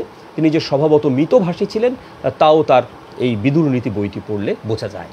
তার অলঙ্কার বর্জিত স্পষ্ট বচন পাঠকের শ্রোতার হৃদয়কে স্পর্শ করে। তিনি শূদ্রা জননীর গর্ভজাত বলে কাউকে অধ্যাত্ম উপদেশ দিতে চাইতেন না। ধৃতরাষ্ট্রকেও তিনি বলছেন আমি শূদ্রা জননীর গর্ভজাত, সুতরাং নীতিশাস্ত্রের ওপরে অধ্যাত্ম শাস্ত্রের উপদেশ দিতে ইচ্ছা করি না। সেই জন্যই তিনি মেটাফিজিক্স সম্পর্কে কোনো আলোচনা করতেন না। তিনি এথিক্স নিয়ে তার আলোচনা সীমাবদ্ধ রাখতেন। তিনি ধৃতরাষ্ট্রকে বলছেন যদি অধ্যাত্ম শাস্ত্র শ্রবণ করতে চাও তবে প্রজ্ঞাবান মহর্ষি সনত কুমারকে স্মরণ করো, তিনি তোমাকে গুহ্য তত্ত্বের উপদেশ দেবেন। এসোটোরিক যে থিওরি সেগুলো বলবেন। এই ব্যাপারেও আমরা দেখতে পাচ্ছি বিদুরের চরিত্র খুব উজ্জ্বল। সামাজিক মর্যাদাকে তিনি লঙ্ঘন করছেন না, তিনি উচিত অনুচিত বিবেচনা করছেন। অধ্যাত্ম শাস্ত্রে তার যে জ্ঞান ছিল না এমন কথা নয়, কিন্তু তিনি যেহেতু দাসীপুত্র তাই তিনি অধ্যাত্ম শাস্ত্র সম্পর্কে কোনো উপদেশ দেবেন না। এবং বিদুরের বর্ণাশ্রম ধর্মের প্রতি অপরিসীম শ্রদ্ধা ছিল। বিদুরকে এগুলো অনেকের কাছেই শ্রদ্ধার আসনে প্রতিষ্ঠিত করেছে। সনত কুমারের কথা যেটা বলছিলাম, সনত কুমার ব্রহ্মলোকবাসী, মর্তলোকে থেকে ধৃতরাষ্ট্র কী উপায়ে তার সাক্ষাৎকার লাভ করবেন এই চিন্তা ধৃতরাষ্ট্রের মনে বারবার উদয় হচ্ছে, প্রশ্ন উঠছে এবং তিনি বিদুরকে বলছেন। তারপর বিদুর সনত কুমারের ধ্যান করতে সনত কুমার সেখানে উপস্থিত হলেন। সনত কুমার ধৃতরাষ্ট্রকে অনেক অধ্যাত্ম কথা শোনালেন। ধৃতরাষ্ট্রের বিনিদ্র রজনীর অবসান ঘটল। পরদিন সঞ্জয়ের বার্তা শোনবার জন্য সকলে উৎকণ্ঠিত। ধৃতরাষ্ট্রের রাজসভা বসেছে। সঞ্জয় সভায় প্রবেশ করে যুধিষ্ঠিরের অভিনন্দন, কুশল জিজ্ঞাসা প্রভৃতি জ্ঞাপন করলেন। তারপর সঞ্জয় পাণ্ডবদের শক্তি সামর্থ্য প্রভৃতি বিস্তৃতভাবে বর্ণনা করলেন। সন্ধি না করলে পাণ্ডবরা যে অবশ্যই যুদ্ধ করবেন এবং সেই মহাযুদ্ধের ফল যে ধৃতরাষ্ট্র দুর্যোধনদের পক্ষে মোটেও সুখের হবে না, অত্যন্ত শোচনীয় হবে, তাও বিস্তৃত রূপে বর্ণনা করলেন। বিদুর বিরাটনগরে অর্জুনের বীরত্বের উল্লেখ করে ধৃতরাষ্ট্রকে কুটিলতা ত্যাগ করতে পরামর্শ দিলেন। ভীত ধৃতরাষ্ট্র দুর্যোধনকে অনেক কথা বোঝালেন, কিন্তু দুর্যোধন কিছুই বুঝলেন না। দুর্যোধন স্থির করেছেন পাণ্ডবদের তিনি বিনা যুদ্ধে সুচগ্র ভূমিও ছেড়ে দেবেন না।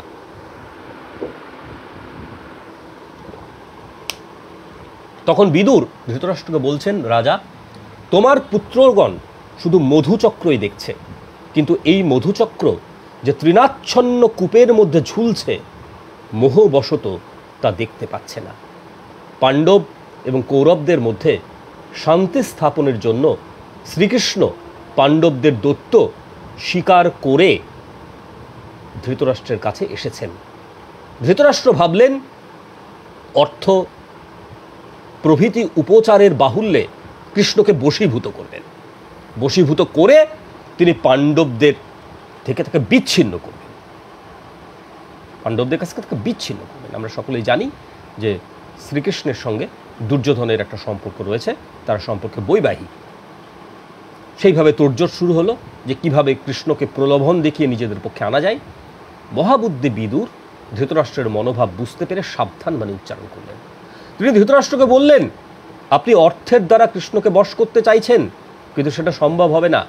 যে উদ্দেশ্যে তিনি আসছেন তার সেই উদ্দেশ্য সফল করতে চেষ্টা করুন, সেটাই হবে আপনার যথার্থ অভ্যর্থনা। স্বার্থত্যাগের প্রসঙ্গ উঠলেও ধৃতরাষ্ট্র তখন খুব বিব্রত বোধ করলেন। বিদুরের উপদেশ তিনি প্রত্যাখ্যান করলেন। শ্রীকৃষ্ণ হস্তিনাপুরে কুরুসভায় উপস্থিত হলেন। নানা কুশল প্রশ্নের পর বিদুরের আতিথ্য স্বীকার করলেন।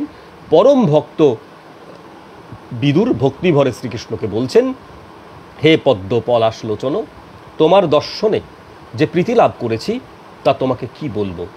তুমি দেহীগণের অন্তরাত্মা, তুমি তো সব কিছু দেখতে পাও। কুন্তী দেবীও কৃষ্ণের কাছে বিদুরের উচ্চ প্রশংসা করছেন, করে বলছেন, সেই দ্রুত ক্রীড়ার সভায় উপস্থিত ব্যক্তিদের মধ্যে আমি বিদুরেরই শুধু প্রশংসা করি। ধন বা বিদ্যা দ্বারা মানুষ আর্য হতে পারে না, ধন বা বিদ্যা দ্বারা মানুষ আর্য হতে পারে না, চরিত্রেরই আর্যত্ব লাভ করা যায়। হে কৃষ্ণ, সেই মহাবুদ্ধি গম্ভীর মহাত্মা বিদুরের চরিত্রই অলঙ্কার, তিনিই যথার্থ আর্য। তা ত্রিলোকে ব্যপ্ত করে আছে। বিদুর প্রভূত অন্নপানাদির দ্বারা কৃষ্ণকে পরিতৃপ্ত করেছিলেন। বিদুরের শাক জানি, বিদুরের ক্ষুদের কথা জানি, তিনি কিভাবে শ্রীকৃষ্ণকে আপ্যায়ন করেছিলেন সে নিয়েও অনেক লেখাপত্র রয়েছে। কৃষ্ণ সেই অন্নপানের দ্বারা প্রথমে ব্রাহ্মণদের পরিতৃপ্ত করেন, পরে সাত্ত্বকী, কৃতবর্মা প্রমুখ পরিজনবর্গের সঙ্গে কৃষ্ণ সেই পবিত্র উপাদেয় খাদ্যাদি ভোজন করেছিলেন। এটা থেকেও জানা যায় বিদুর বিশেষ সমৃদ্ধিশালী ছিলেন। রাতে আহার ও বিশ্রামের পর কৃষ্ণের সঙ্গে বিদুরের অনেক আলাপ আলোচনা হয়েছিল। বিদুর কৃষ্ণকে বলেছিলেন, তুমি সন্ধির প্রস্তাব নিয়ে হস্তিনায় এসে ভালো কাজ করনি। দুর্যোধন অতিশয় পাপিষ্ঠ, মানী ব্যক্তির মান রাখতে জানে না। সে মূঢ়, সে প্রাজ্ঞমানী, সে লোভী, সে অজিতেন্দ্রিয়। কিছুতেই পাণ্ডবগণের প্রাপ্য অংশ সে দেবে না। সে মনে করে পাণ্ডবরা এই হস্তিনার উত্তরাধিকারী নয়। হে কৃষ্ণ, তোমার সকল বাক্যই নিরর্থক হবে। তুমি কোনো মঙ্গল বাক্য বললে কৌরবরা, দুর্যোধনরা তোমাকে অপমানিত করবে।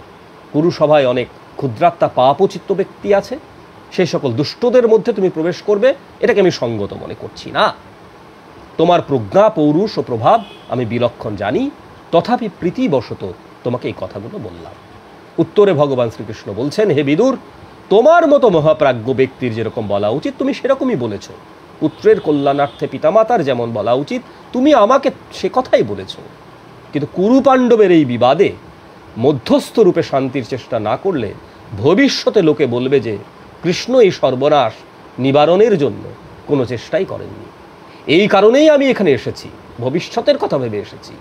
কুরুসভায় প্রবেশ করতে আমার কোনো ভয়ের কারণ নেই।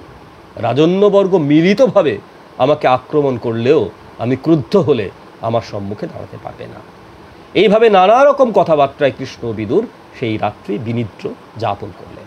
পরদিন সকালে সুত ও মাগধ এসবের শঙ্খ, দুন্দুবির বাদ্য এসব নিয়ে কৃষ্ণের ভোরের দিকে কৃষ্ণের ঘুম এসে গিয়েছিল এবং তারা কৃষ্ণের নিদ্রা ভঙ্গ করেন। দুর্যোধন ও শকুনি কৃষ্ণকে সভায় নিয়ে যাবার নিমিত্ত বিদুরের ভবনে উপস্থিত হলেন। কৃষ্ণ প্রাতকৃত শেষ করে বৃষ্ণী বীরগণের দ্বারা রক্ষিত হয়ে বডিগার্ড নিয়ে কৌরবদের দ্বারা পরিবৃত হয়ে বিদুরের সঙ্গে রথে আরোহণ করলেন। দুর্যোধন প্রমুখ ব্যক্তিগণও অন্য রথে আরোহণ করে কৃষ্ণের অনুগমন করলেন। মহাসমারোহে রথ সভার দ্বারা উপস্থিত হলে কৃষ্ণ বিদুর ও সাত্ত্বকীর হাত ধরে সভায় প্রবেশ করলেন। সেই সভায় কৃষ্ণের বসার জন্য সোনার তৈরি একটি আসনের ব্যবস্থা ছিল। সর্বতোভদ্র সে আসনের নাম। কৃষ্ণের সন্নিকটে মণিপীঠে শুক্লবর্ণ মহামূল্য চর্মাসনে বিদুর উপবেশন করেছিলেন। মনে রাখতে হবে বিদুর ছিলেন প্রধানমন্ত্রী। কৃষ্ণ ধৃতরাষ্ট্রকে সম্বোধন করে শান্তির প্রস্তাব করলেন। পাণ্ডবদের যে প্রাপ্য অর্ধেক রাজত্ব সেটা দেওয়ার জন্য অনুরোধ করলেন। সমাগত মহর্ষিরাও এই প্রস্তাব সমর্থন করলেন। ভীম অর্জুন প্রভৃতি বীরত্বের কথা বলে যুদ্ধের পরিণতি যে কীরকম ভয়ঙ্কর হবে, শোকাবহ হবে, কৃষ্ণ সেসব কথাও বললেন। ভীষ্ম, দ্রোণ এবং বিদুর কৃষ্ণের প্রস্তাব সমর্থন করলেন। ভয় পেয়ে ধৃতরাষ্ট্র দুর্যোধনকে যুদ্ধ থেকে বিরত করবার চেষ্টা করলেন, কিন্তু দুর্যোধন নিজের সংকল্পে অটল। তিনি পাণ্ডবদের সুচগ্র পরিমিত ভূমিও ছেড়ে দিতে অনিচ্ছুক। বিদুর দুর্যোধনকে বললেন, আমি তোমার জন্য দুঃখ করি না, তোমার বৃদ্ধ মাতা পিতা, পুত্র পৌত্র ও সুহৃদদের জন্য আমার কষ্ট হয়, এটাই আমার দুঃখ। শ্রীকৃষ্ণ পাণ্ডবদের প্রতি দুর্যোধনের অসৎ ব্যবহারের বিষয় সভায় বিবৃত করলেন। কৃষ্ণ দুর্যোধনের অশিষ্ট আচরণে ক্রুদ্ধ হয়ে দুর্যোধনকে রাজ্যচ্যুত করবার কথা ধৃতরাষ্ট্রকে বলেছেন। অনন্যপায় হয়ে ধৃতরাষ্ট্র দুর্যোধনকে শান্ত করবার জন্য বিদুরের দ্বারা গান্ধারীকে রাজসভায় আনালেন। গান্ধারী প্রথমে ধৃতরাষ্ট্রকে অনেক ভৎসনা করলেন এবং দুর্যোধনকে সভায় এনে অনেক সদুপদেশ দিলেন, সবই ব্যর্থ হল। দুর্যোধন সভা ত্যাগ করে কৃষ্ণকে বন্দী করবার জন্য শকুনি, কর্ণ ও দুঃশাসনের সঙ্গে মন্ত্রণা করলেন। সাত্যকী এই ষড়যন্ত্র বুঝতে পেরে যদুবীরদের সতর্ক থাকতে আদেশ দিলেন।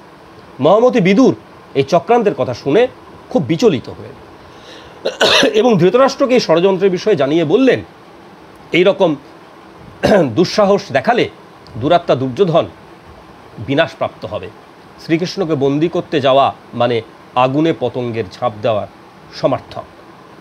বিদুরের বাক্যের পর কৃষ্ণ দুর্যোধনকে সম্বোধন করে বললেন, হে দুর্বুদ্ধি, ভাবছ আমি একা আছি, আমাকে বন্দী করা সহজ হবে? এই কথা বলে কৃষ্ণ অট্টহাস্য করলেন। সেই হাসির সঙ্গে সঙ্গে তার বিশ্বরূপ প্রকাশ পেল। উপস্থিত রাজারা সেই ঘোর বিশ্বরূপ দেখে ভয়ে চক্ষু মুদ্রিত করলেন। ভীষ্ম, দ্রোণ, বিদুর, অন্যান্য মহর্ষিরা এবং ধৃতরাষ্ট্র সেই বিশ্বরূপ দর্শন করেছিলেন।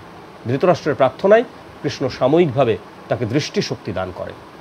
বিশ্বরূপ সংহরণ করে কৃষ্ণ সভাস্থল ত্যাগ করলেন এবং পুনরায় কুন্তী দেবীকে সকল বৃত্তান্ত বলবার জন্য বিদুরের গৃহে উপস্থিত হলেন। কৃষ্ণ উপপ্লব নগরীতে ফিরে গিয়েছেন। যুধিষ্ঠির কুরুসভার বিবরণ অবগত হবার জন্য কৃষ্ণকে নানা কথা জিজ্ঞাসা করছেন। বহু জিজ্ঞাসার মধ্যে একটি জিজ্ঞাসা হলো, আমাদের ধার্মিক শ্রেষ্ঠ ক্ষুল্লতার বিদুর পুত্র শোকে কাতর হয়ে দুর্যোধনকে কি বললেন? যুধিষ্ঠিরের দুঃখ কষ্ট যে বিদুরের কাছে পুত্র শোকের সমান, এই ধারণা যুধিষ্ঠিরেরও ছিল। যুধিষ্ঠির যে বিদুরকে কতটা শ্রদ্ধা করতেন তা এই উক্তি থেকে বোঝা যায়।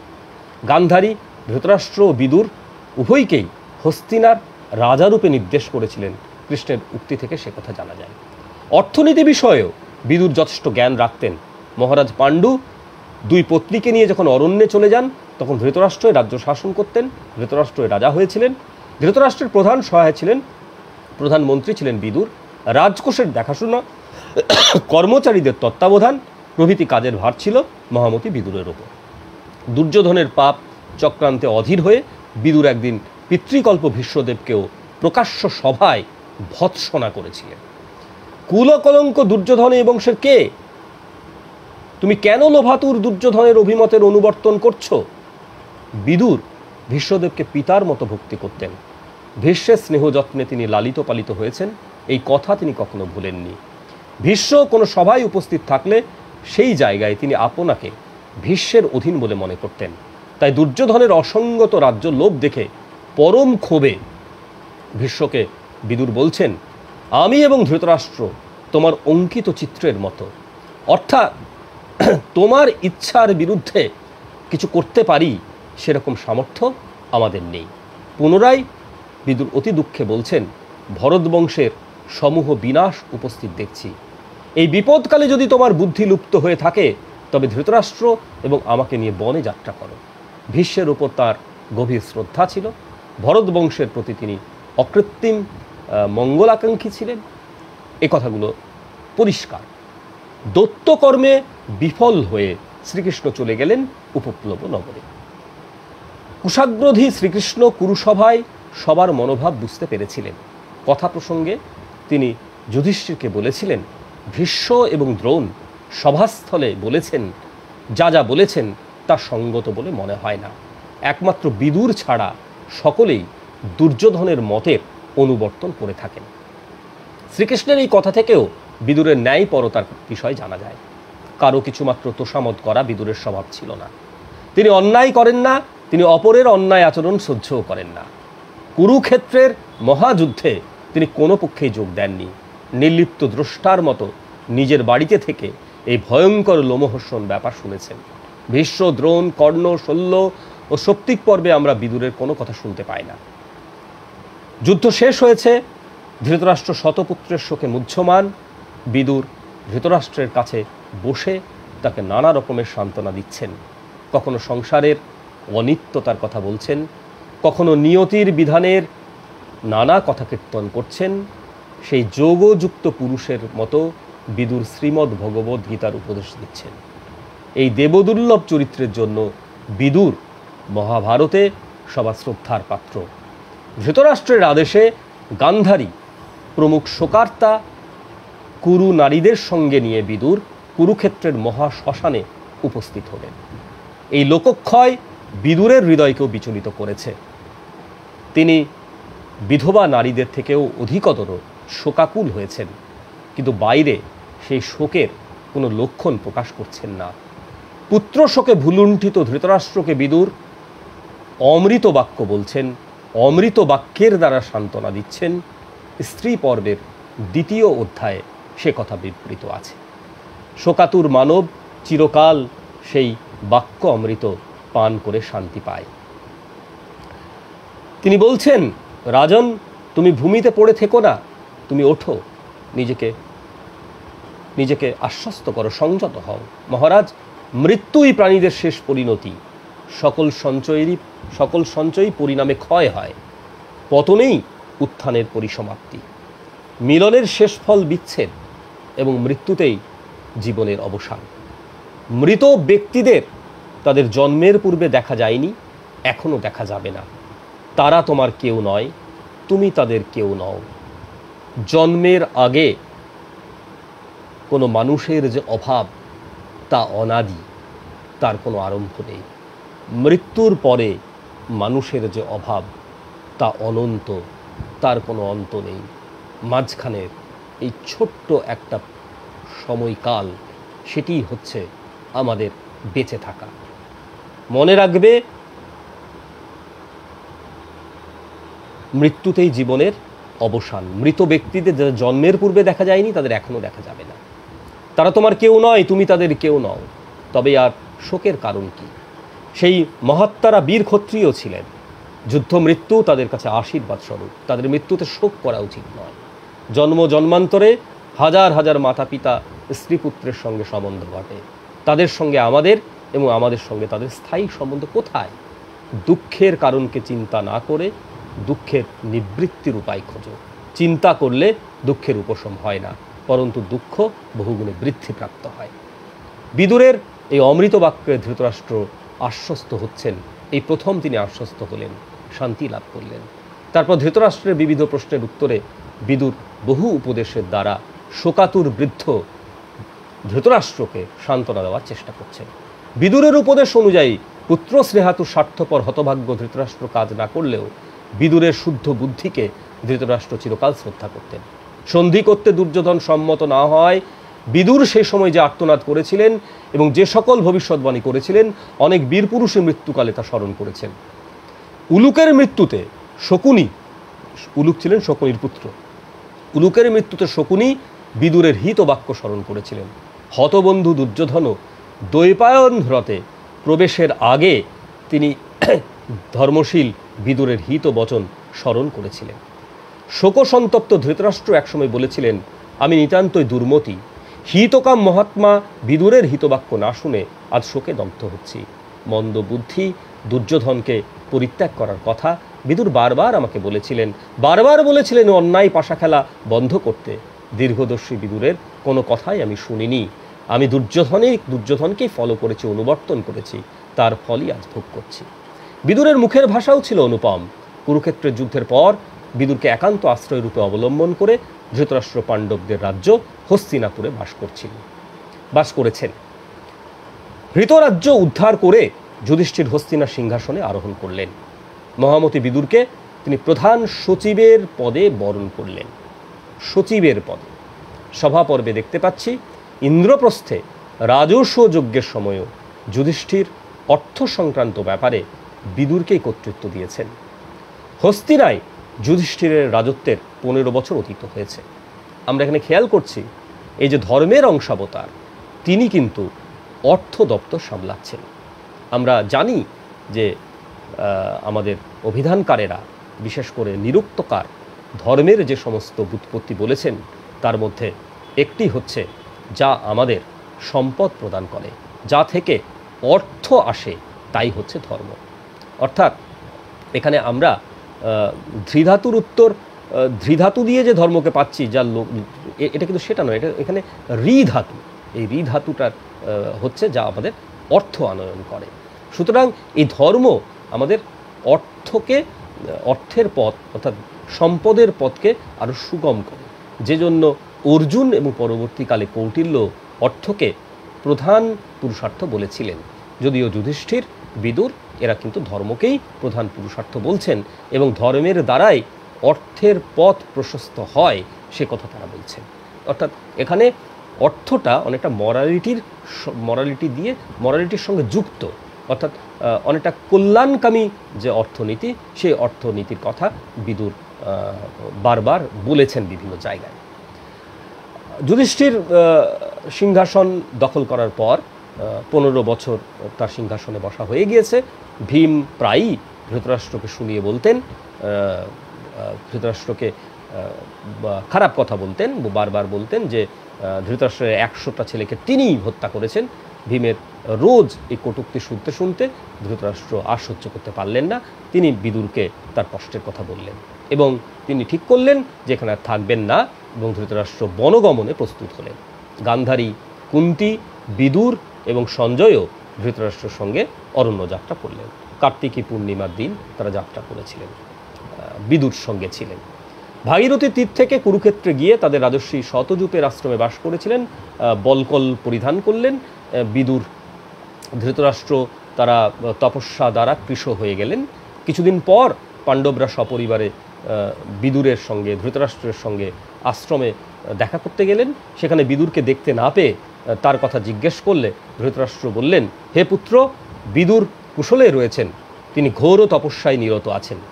আহার পরিত্যাগ করে বায়ুমাত্র ভক্ষণ করে প্রাণ ধারণ করছেন। তার শরীর অতি কৃশ, অস্থি চর্মসার হয়েছে। যুধিষ্ঠির, ধর্মপুত্র যুধিষ্ঠির বিদুরের সন্ধানে বের হলেন। গভীর অরণ্যে বিদুরকে তিনি দেখতে পেলেন। দিগবাসা, মলদিগ্ধাঙ্গ, বনবেণু সমুক্ষিত, নগ্ন মলিন এবং বনের ধূলিকণাতে তার দেহ সমাচ্ছন্ন। তাকে কখনো দেখা যায়, কখনো বা দেখা যায় না। ধর্মরূপী বিদুরকে কখনো দেখা যাচ্ছে, কখনো দেখা যাচ্ছে না। আমি তোমার অতি আদরের রাজা যুধিষ্ঠির, এই বলতে বলতে যুধিষ্ঠির গভীর অরণ্যে বিদুরের অনুসরণ করতে লাগলেন। তখন বিদুর এক বৃক্ষে হেলান দিয়ে অনিমেষ নেত্রে যুধিষ্ঠিরের দিকে চেয়ে রইলেন। বিদুর যুধিষ্ঠিরের দৃষ্টির সঙ্গে আপন দৃষ্টি সংযুক্ত করে যোগ বলে যুধিষ্ঠিরের দেহে প্রবেশ করলেন। যুধিষ্ঠির দেখতে পেলেন স্তব্ধ নেত্র গতপ্রাণ বিদুর সেই বৃক্ষেই আশ্রিত রয়েছেন।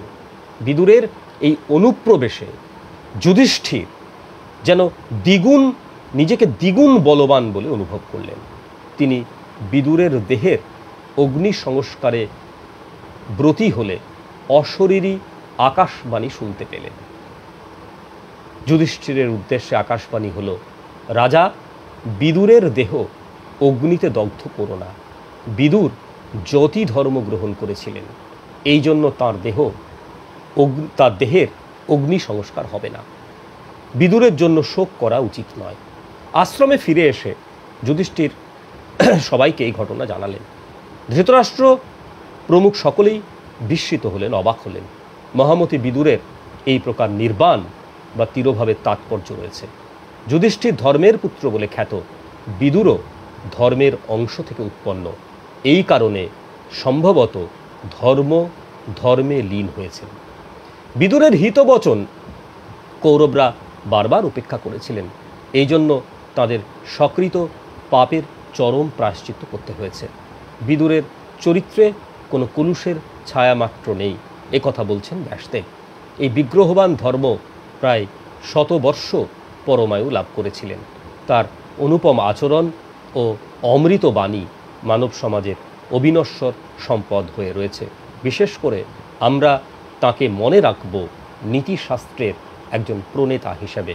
মহর্ষি ভৃগু যে নীতিশাস্ত্রের প্রণয়ন করেছিলেন, সেই নীতিশাস্ত্রকে একত্রিত করে, সংকলিত করে, বর্ধিত করে যে বিদুর নীতি তিনি রেখে গেছেন, সেটি আমাদের এক অপূর্ব সম্পদ। এবং আমাদের মনে রাখতে হবে যে এই নীতিশাস্ত্রের সঙ্গে অর্থনীতি এবং রাজনীতি তথা রাজধর্মের মিলন ঘটিয়ে বিদুরের অর্থনীতিশাস্ত্র আমাদের প্রাচ্যের, বিশেষ করে ভারতীয় নীতিশাস্ত্রের জগতে এক অমূল্য সম্পদ বলেই বিবেচিত হবে। আজকে এই পর্যন্তই। নমস্কার।